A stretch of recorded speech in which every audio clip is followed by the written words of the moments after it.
Everything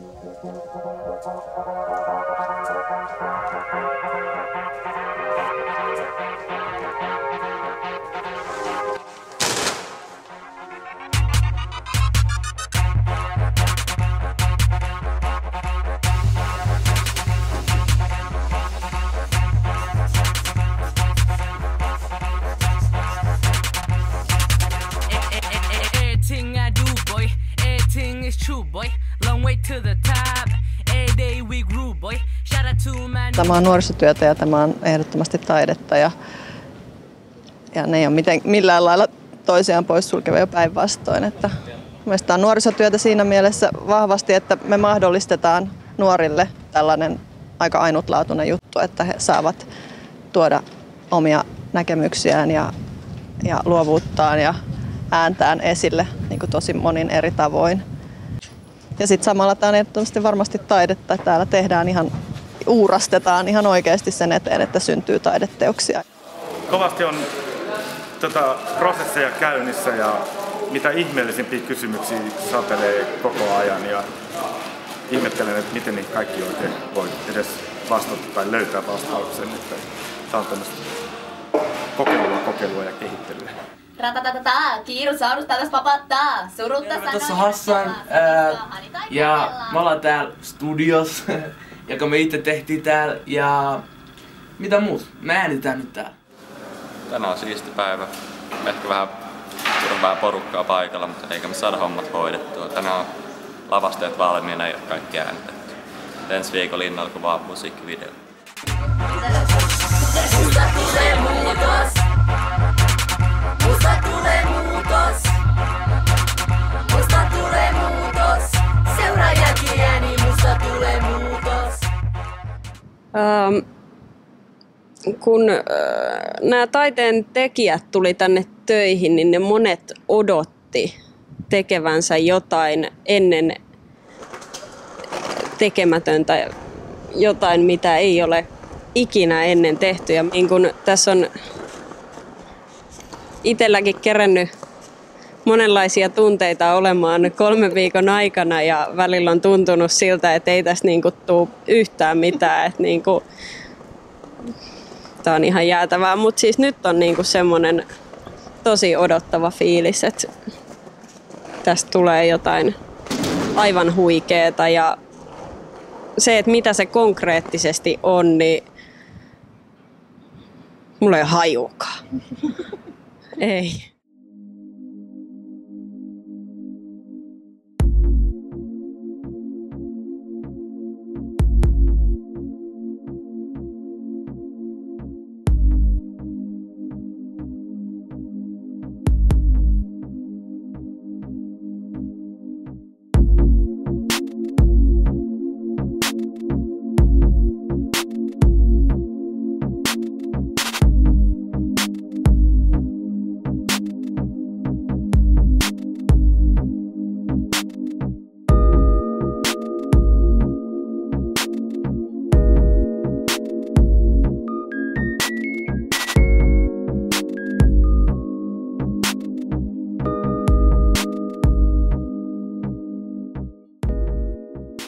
Taiteen kautta esimerkiksi nuori pystyy kokeilemaan tunnetiloja turvallisesti. Pystyy puskemaan omia rajojaan turvallisessa ympäristössä. Ja sitten taiteen hyviä puolia tai hyvinvointivaikutuksia on siis se, että ihminen tutustuu itseensä paremmin ja näkee itseään pidemmälle. Ja se semmoinen henkisen tasapainon ja myös vähän tietynlaisen ravistelun tuottaminen on niin kuin olennainen osa sitä, mitä ihmisenä oleminen on. Tämä porukka täällä niin eivät ole niin kuin ammattitaiteilijoita lähtökohtaisesti, vaan niin kuin ihmisiä. Niin siinä mielessä niin kuin tämän tekemisen ytimessä. Ja kun ne myöskin paitsi että kuluttavat taidetta, niin tekevät sitä niin kuin itselleen. Niin ollaan mielestäni tämmöisen kaupunkifestivaalin hyvinkin ytimessä. Viime vuosina on puhuttu paljon siitä, että taiteesta on ihmisille kaikennäköisiä hyvinvointihyötyjä ja muita, mutta aina välillä törmään sellaisia kummallisia ajatuksia, että ikään kuin siinä tarvitsee jotain kompromisseja siinä taiteen tekemisessä. Ja mun mielestä tämä on niin kuin hieno esimerkki siitä, että yhdistetään niin kuin taiteellinen kunnianhimo ja nuorisotyöllinen kunnianhimo. Ja siitä syntyy toivottavasti jotain tosi merkittävää. Kun tässä päästään niin kuin, tavallaan niin kuin antamaan porukalle, joka on niin kuin aika isokin, 30 niin kuin nuorta ihmistä, niin kuin, ikään kuin tilaisuus paineettomasti kokeilla, mitä tämän tyyppinen tekeminen voisi olla, niin se on mitä arvokkainta.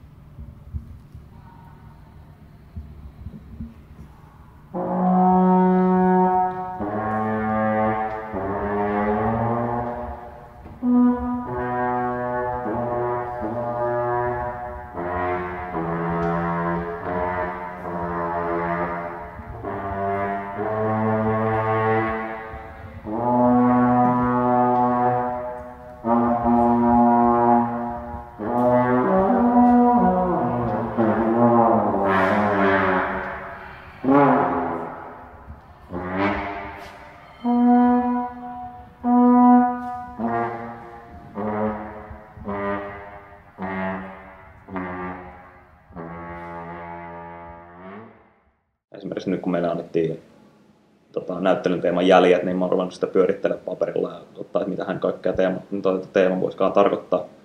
Niin sitten mä oon yleensä ottanut jonkun niistä mun ideoista ja mä oon ruvennut heittelemään sitä seinää päin pallona sillä, että mulla oli joku kummitaiteilija yleensä. Ja mä oon, että mulla olisi tämmöinen idea, että mitä hän tästä voisi työstää.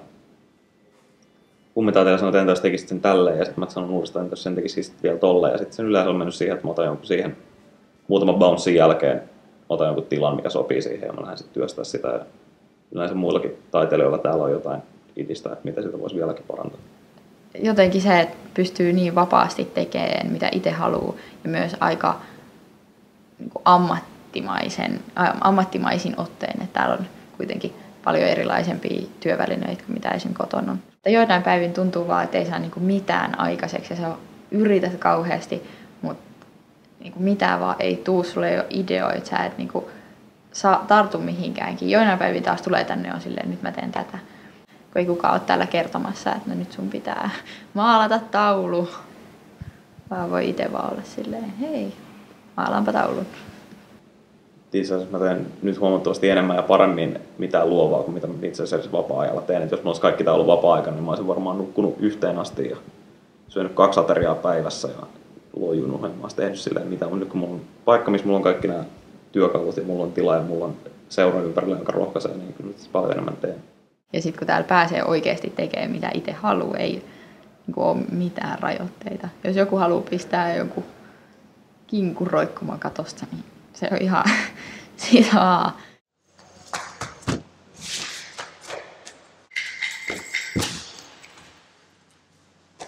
Con los terroristas.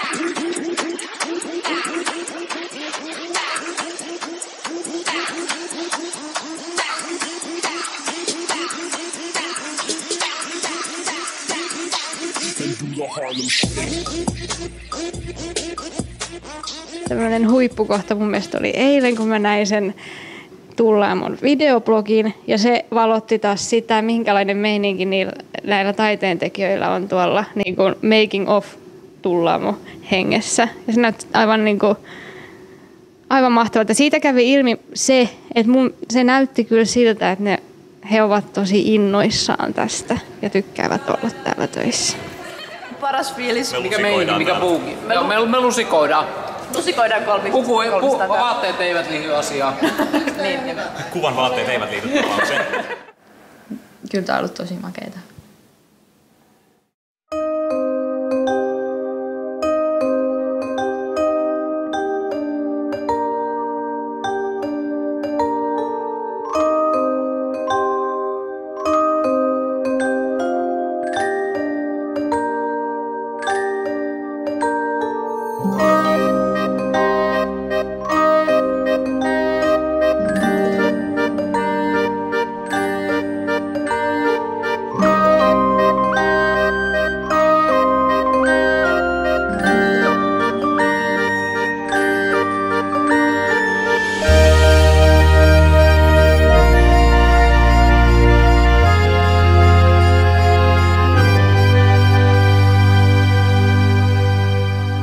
siis lähti semmoisesta keskustelusta, että juhlaviikot lähestyi nuorisoasian keskusta ja mietittiin, että mitä voitaisiin tehdä yhdessä. Ja sitten sitä pyöriteltiin vähän ja sitten tämä kesätyöteema nousi isoksi, kun siitä on kaupungilla puhuttu paljon, että meillä on liian vähän kesätyöpaikkoja. Ja jotenkin se, että miten pystyisi tuomaan yhteen taidetta ja sitten toisaalta niitä niin kuin isoja nuoriin liittyviä tämänhetkisiä ajankohtaisia keskusteluja. Ja siitä se sitten lähti. Tänään vois ottaa varennosti, voisi vaikka olla sun hosti. Eihän sulka oo kiire mihinkään, voitais jäädä vähän kehittymään. Muista, et kaikki mikä pitäis duunaa, sen voi myös huomenna hoitaa. Kuulkaa rakkaat siskot ja veljet, unohtakaa jo ne eilisen erheet. Teillähän on rakastavat perheet ja jos ei oo, niin tehkää sellaiset. Kun on mahikset erinomaiset, täältä löytyy tiedot perinpohjaiset. Muista välillä höllätä ohjakset, älä juokse ku päätön kana. Suu pielest valuu verivana, sujemuri ei tarvi olla tavarana. Oot vahvempi ku luulet, usko mua, joka kerralla kun yrität voit onnistua. Ota siis rennosti, äläkä huoli, sähän olet naurettavan nuori. Tässä on tietenkin niin kuin erittäin niin kuin fiksulla tavalla käytetty niitä niin kuin resursseja, joita kaupungissa on. Siis nuorisoasian keskus, joka toisaalta niin kuin hakee tämän tyyppistä niin kuin toimia. Sitten toisaalta juhlaviikot, joka hakee sitä, mitä niin kuin taas nuorisoasian keskus voi tuoda. Ja tämä yhteistyö on niin kuin, mitä mainion mielestäni niin kuin esimerkki siitä, mitä tämmöinen niin kuin synergia parhaimmillaan on.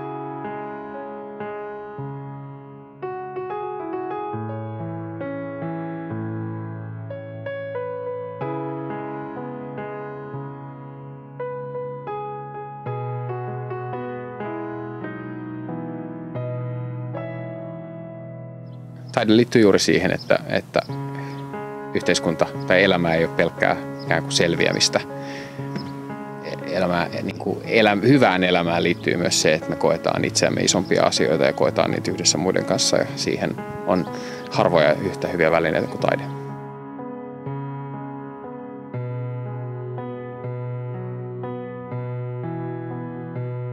Olennaista on tässä mielestäni se, että tässä niin tämän tyyppisen hankkeen myötä niin tavallaan nähdään ja tunnistetaan se, että meillä kaikilla on myöskin sisäinen maisema. Siis joku tämmöinen niin osa elämää, joka on aika tärkeää. Sitten liittyy unelmat, tämmöiset niin ikään kuin sanattomat tuntemukset, jotka parhaiten muuttuvat niin kosketeltaviksi ja konkreettisiksi juuri taiteellisen toiminnan kautta.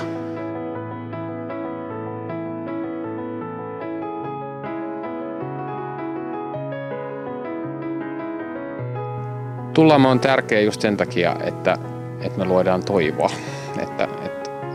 Niin kun se yhdistää sen ajankohtaisen nuorten hyvinvointiin liittyvän huolen ja sitten sen tarpeen synnyttää toivoa siitä, että yhteiskuntaa pystyy muuttamaan. Nuoret pystyy itse jättämään jälkeä ihan tässä tapauksessa ihan fyysisesti myös siihen elinympäristöönsä ja sitä kautta niin kun vahvistaa sitä ajatusta, joka itse asiassa tässä ajassa on aika radikaali, että maailma ei ole valmis.